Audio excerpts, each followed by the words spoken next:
ఇప్పుడు నేను చెప్పబోయే ఒక భయంకర సంఘటన చిత్తూరులోని గుట్టపల్లి మిట్టలో జరిగింది. అక్కడ ఉండే వాళ్ళందరికీ కూడా ఈ విషయం తెలుసు. రమణ అనే వ్యక్తి అదే షాప్ లో పనిచేస్తూ కొన్నాళ్ళకి అదే షాప్ కి ఓనర్ అవుతాడు.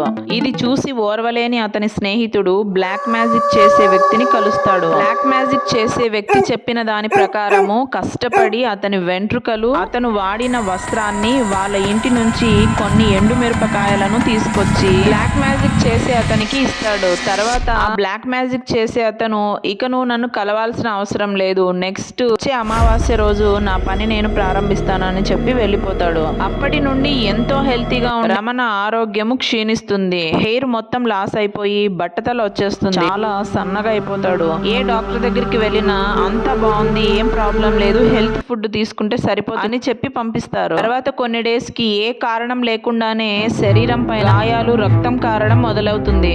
ఇంకొక 2-3 డేస్ లో చనిపోతాడు అనే టైంలో దీనికి కారణమైన అతని ఫ్రెండ్ బాగా తాగేసి అతను చేసింది మొత్తం వేరే వ్యక్తితో చెప్తూ ఉండగా విన్న గ్రామస్తులు బ్లాక్ మ్యాజిక్ చేయించిన వాడిని, చేసిన వాడిని ఇద్దరిని చితకొట్టి పోలీసులకు అప్పచెప్తారు. ఆ తర్వాత నెమ్మదిగా రమణ ఆరోగ్యం బాగుపడుతుంది. తర్వాతే ఇప్పుడిప్పుడు రమణ అనే వ్యక్తి కోలుకుంటూ ఉన్నాడు. దీనిపై మీ ఒపీనియన్ ని కామెంట్ చేసి, వీడియోని లైక్ చేసి, ఇలాంటి మరెన్నో రియల్ హారర్ ఇన్సిడెంట్స్ ని తెలుసుకోవడం కోసం ఛానల్ ని సబ్స్క్రైబ్ చేసి పెట్టుకోండి.